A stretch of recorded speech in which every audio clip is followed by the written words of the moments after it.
Boa noite, gente. Em primeiro lugar, Tereza, obrigada pela oportunidade. Acho que é a primeira vez que eu escuto falar de palestra de jovens arquitetos no Rio de Janeiro e de alguma coisa organizada em volta desse tema. Eu vou apresentar meu trabalho, na verdade eu vou apresentar vários trabalhos, mas eu não vou apresentar cada trabalho, eu vou apresentar as coisas que interligam esses trabalhos. Eu aproveitei essa palestra para pensar e refletir um pouco sobre o trabalho que eu venho fazendo há alguns anos. E foi um bom exercício que eu pude fazer, eu agradeço também. A questão da materialidade foi um dos temas, né, que eu interliguei no meu trabalho. No ateliê que eu realizei para o artista plástico Tunga, a questão principal, dentro de uma estrutura metálica que já era existente, foi a criação de grandes portas, painéis, na verdade, em tecido e em malha metálica, e a interligação com uma pedra existente no terreno. É um ateliê, né, um espaço de trabalho que foi totalmente deixado na sua ampla estrutura, né, sem nenhum fechamento, e onde esses painéis permitem tanto uma proteção do sol quanto uma ventilação natural e remetem também ao trabalho do artista plástico, que são como grandes telas que poderiam ser trabalhadas, né? Enfim, plano livre, muito simples. Uma casa que eu estou projetando em Santa Teresa, que está em fase de aprovação, que é toda trabalhada em terra comprimida, com estrutura de concreto. É um grande vão central, somente com um quarto, né, no pavimento superior, mas existe o trabalho da madeira, da madeira que vai ser trabalhada de maneira artesanal, da terra batida e de uma estrutura em concreto, né? Existe uma casa anexa embaixo que não é o tema agora de falar. Mais uma vez, eu vou retratar alguns temas em cima de cada um dos projetos, porque a ideia é interligar a obra num sentido transversal, né? Uma casa de campo, que é um projeto teórico, eu acho que o trabalho também é permeado de algumas obras que a gente imagina, que a gente concebe na cabeça, mas que a gente não consegue construir. É uma casa de 4 paredes, e as 4 paredes podem ser retiradas, abertas, e a casa pode ficar sem fachadas. O plano da casa também é um plano composto de 4 divisórias, que são divisórias móveis, que podem ser reduzidas pela metade. Então, assim, essa ideia de uma casa que não tinha parede, que poderia ser aqui totalmente para a paisagem. Um apartamento, na verdade eu coloquei o branco como matéria também, porque assim, acho que ele compõe esse painel de materialidade bruta, né? Com o qual eu diagnostiquei, na verdade, dentro do meu trabalho, que é sempre trabalhar com a matéria como um material, uma matéria-prima mesmo, tentando sempre representar ela pela sua homogeneidade, né? Um aspecto muito formalista também no meu trabalho, assim, acho que da minha experiência com o Pós-Amparo, que até antes disso, na verdade, eu sempre gostei de trabalhar a forma livre e de experimentar ela, de conhecer, de tentar decifrar e tentar trazer a forma para um lado racional. O projeto do MUMA, que é o Museu do Meio Ambiente do Jardim Botânico, que foi, o Thorsten já apresentou esse concurso, na verdade eu também fiz em paralelo, né, nós dois trabalhamos em conjunto, né, nós dois decidimos fazer concurso em paralelo no escritório, mas nesse caso eu quis fazer uma experimentação. Esse projeto, desculpa, eu esqueci 2 coisas. O ateliê do Tunga eu desenvolvi junto com a Nídia, que tem que estar aqui, é a arquiteta, e o MUMA eu desenvolvi junto com Antônio Pedro Coutinho, Fabiana Araújo. Muitos desses projetos foram desenvolvidos em parceria, sempre, na verdade. É uma necessidade, eu acho, aqui no Rio de Janeiro. Então, nesse projeto, enfim, dentro do Jardim Botânico, a ideia era trabalhar com essa ideia de estufas que existiam antigamente nos Jardim Botânicos, né, e remeter essa questão da forma, trabalhar com a madeira e ao mesmo tempo com as questões de sustentabilidade ligadas à ventilação, respiração, e eu achei que essa era uma resposta adequada para o Jardim Botânico, sabendo que a madeira é um dos materiais mais ecológicos que a gente possa trabalhar. Algumas imagens que eu passo, dentro dessa questão da forma existia esse retorno, né, da forma sobre si mesma, que era um poço de ventilação interno do edifício. A água, né, adentrava aos pilotinhos do edifício, e essa pele interna era uma pele perfurada, que deixava passar a ventilação. Um terraço acima, e esses estudos da forma e da estrutura. esse é um trabalho que eu fiz, que é o Bucho do Carandiru, que foi feito há muito tempo atrás, na verdade, e que serviu também de base para o meu trabalho final, mas que eu gosto de colocar aqui também pela questão do estudo da forma também. Enfim, dentro de um parque, a ideia era criar uma escola que se integrava dentro de uma paisagem que ia passar através da escola, e o acesso se fazia através de uma passarela que distribuía teatro. Era uma escola multidisciplinar, com salas de aula, ateliê de informática, auditório, um complexo administrativo. E, enfim, esse foi um exercício para mim formal muito importante, que era tentar, assim, eu tinha essa meta de tentar controlar a forma, né, desde os meus estudos, eu diria. A questão do espaço público, na verdade, acaba que alguns dos meus trabalhos retrataram essa questão. Eu participei do Europan, né, me formei na França, na verdade. O Europan era uma escola, e eu tive essa menção nesse concurso, que é em Copenhague, e a questão era tratar a orla de uma nova área urbana que estava sendo criada. Existia um projeto urbanístico residencial, que é essa área azul, e o meu projeto retratava essa grande borda, vendo ela como um percurso paisagístico, de paisagem, né? O Rio de Janeiro me inspirou muito nesse projeto, e o primeiro passo desse passeio público, né, eram essa praça seca, acompanhada de algumas piscinas de água natural, que são esses ângulos em azul, e de restaurantes, decks, né, que entravam dentro da água. E esse percurso era seguido de uma série de eventos, né, tanto uma praça mais esportiva, com esses grandes triângulos, que seriam ginásios fechados, né, uma praça, uma área portuária, um pouco similar à Urca, uma piscina de água natural também, né, nessa imagem horizontal de cima, né. Enfim, eu acho que esse projeto representa algumas imagens, né, de prazer, de utopia que eu pude ter em alguns espaços públicos que eu pude frequentar, muito deles no Rio de Janeiro. E Morro de Santo Antônio é um projeto que eu desenvolvi para uma ONG do Brinco Cardia, que chama Espetáculo, e para o Vicky Muniz e Malu Barreto. É um projeto que foi feito em 2011, que não vai ser construído, ele iria ser construído para a Prefeitura do Rio de Janeiro, no Morro de Santo Antônio, que é uma parte histórica do Rio de Janeiro. E a questão desse local era criar uma nova parada para um bondinho, né? Hoje em dia os Arcos da Lapa estão aqui. Existe uma parada para um bondinho no topo desse morro, mas embaixo existia um problema de delinquência forte aqui. E a questão era criar 2 quiosques, e um pouco como que aconteceu em Copacabana. E eu propus, ao invés de criar um quiosque, na verdade, criar um percurso, né, que seria um projeto topográfico, que entraria na montanha e que trataria, né, por um lado, teria um lugar de eventos, na verdade, a ONG do Brinco Cardia trabalha com hip hop, grafites, ocupações espontâneas, né, dos espaços públicos. Então, na verdade, nesse espaço que dá acesso à praça, né, dos Arcos da Lapa, aqui teria um lugar de eventos que poderia ser aberto, é uma praça inclinada que poderia servir para eventos públicos, mas também para ensaios fechados, salas de aula.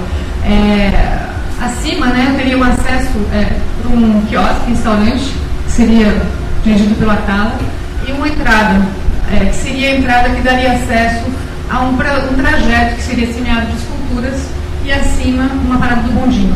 Ao longo desse muro teria as intervenções artísticas e também um espaço, tá aqui, que não está na maquete, na verdade, na época, que seria destinado a um pequeno palco de apresentação de hip hop. Então, acima o café, abaixo esse espaço aberto, né, que poderia ser totalmente essa fachada, e os espaços de vestiários, né, por trás.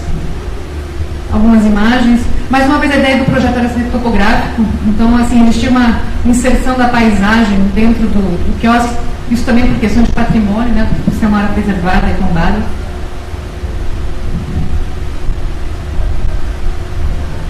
O quiosque, assim, é o palco de dança hip hop. E o caminho de pedestres que seguiria a montanha, na verdade, adentro, né? E a parada do bondinho, que se estabeleceria.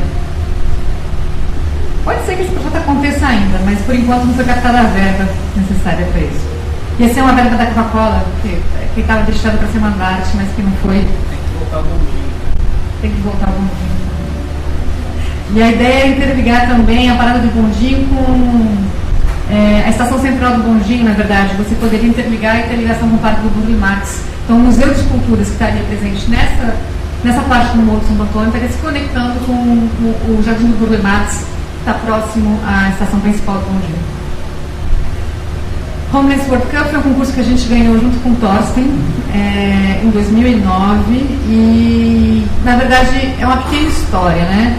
O que é esse projeto? Na verdade, existe uma ONG irlandesa que chama Homeless World Cup, que organiza cada ano a Copa do Mundo dos Desabrigados. Esse é um evento incrível, na verdade, que acontece uma vez ao ano, onde moradores de rua se associam, fazem parte dessa ONG e são convidados a fazerem campeonatos regionais, estaduais, nacionais, e uma vez ao ano tem um encontro internacional.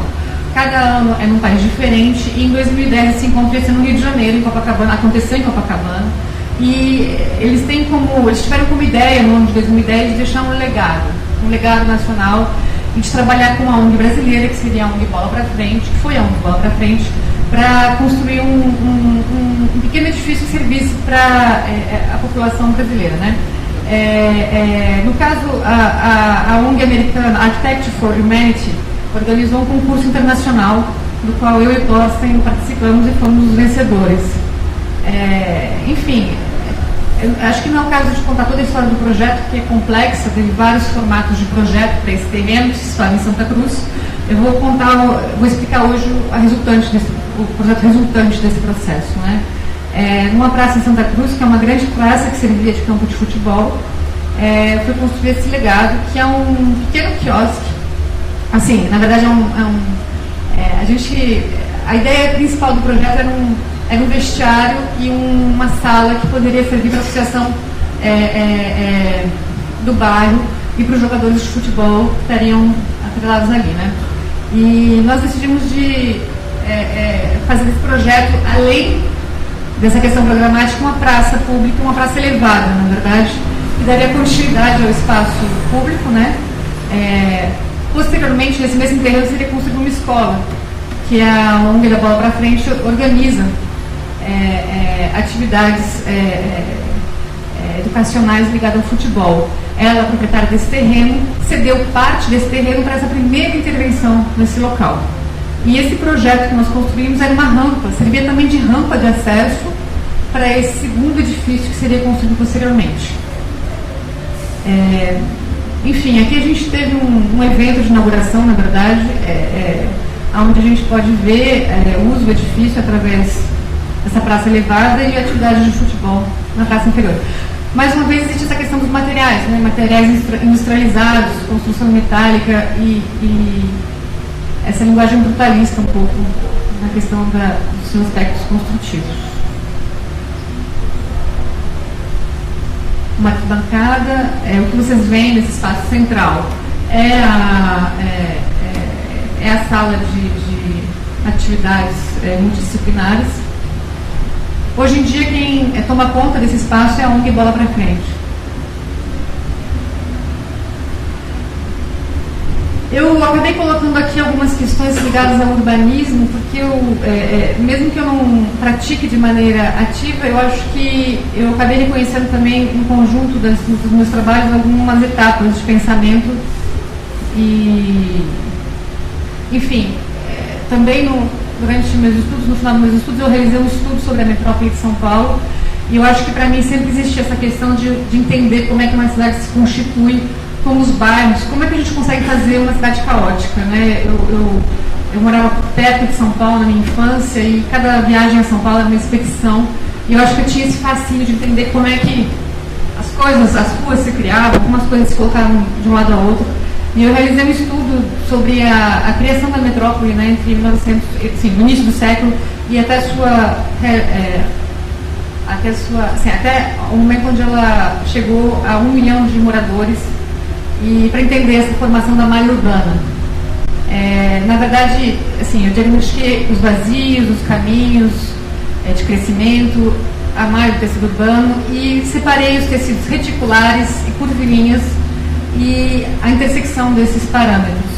A ideia aqui não é explicar isso mais uma vez, mas é ver ao longo desse processo como o raciocínio se constitui, né? Num workshop que nós tivemos a oportunidade de fazer aqui, junto com o Pedro Rivera, nós trabalhamos junto com o escritório holandês, eu, Thorsten, o Hotel 37, né? E Tim Arsen, do estúdio Marco Vermeulen.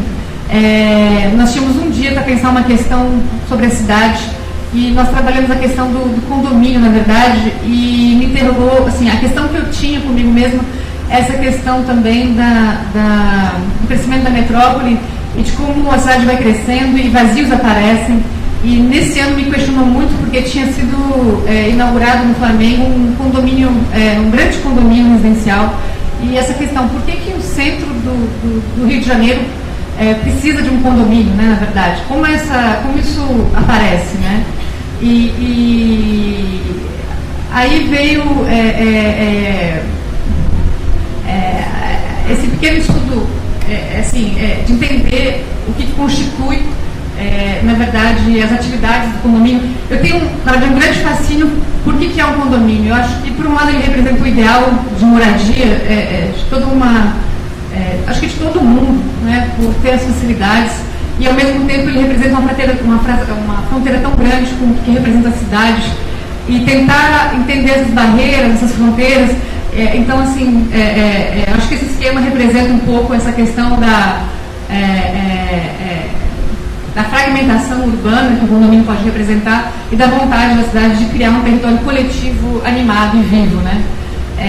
Isso é um projeto feito em um dia, enfim, não é alguma coisa que eu possa dissertar longamente, mas no concurso Morar Carioca essa questão apareceu de novo quando a gente trabalha a questão das densidades e entendendo que, na verdade, as favelas são hoje grandes territórios de vazio urbanos, né? Se a gente for comparar a densidade dos bairros de Copacabana, Flamengo, do Leblon, Leblon não, perdão, mas Flamengo e Copacabana, a gente tem densidades mais altas do que grandes complexos de favelas do Rio de Janeiro. Essa Facinha tem uma densidade muito alta, mas existe um potencial de crescimento urbano, de adensamento muito grande e um potencial de trabalhar na legislação urbana desses territórios, trazendo grandes potenciais de projetos de revitalização, de criação de parques habitacionais, né? Então a gente fez uma estratégia urbana onde, através de criação de métodos, de metodologias de implantação, a gente poderia trabalhar com o mercado imobiliário através de uma renovação da legislação e criar um novo potencial construtivo para a cidade e novas formas de morar. E nesse concurso, esse tema foi trabalhado, que é o último Eurocon que eu fiz, que é a questão de criar um tecido da cidade urbana, onde se misturariam tanto a questão da vida urbana, criando uma malha de rua urbana, onde na base eu teria os comércios, os escritórios, numa malha intermediária, que seria como uma paisagem de montanhas que se ligaria ao chão. Eu teria áreas verdes, onde eu poderia encontrar as creches, as academias de ginástica, mas não fechadas, não privadas a cada um dos moradores. Na verdade, ela faria parte de um território semipúblico de lazer. E acima, a parte residencial, que a gente vê um pouco mais ou menos nessa imagem, essa questão do parque, o tecido urbano, né, feito da parte comercial, o parque que entra nas edificações, as facilidades, as escolas, né, as partes mais semipúblicas e acima a residência. E esse esquema de montagem desse planejamento urbano, uma vista dos pilotis, o que seria essa parte residencial. E, enfim, acho que para concluir, essa é a minha equipe hoje em dia, e do meu escritório na Arquitetura e o Ateliê 77 num todo aqui.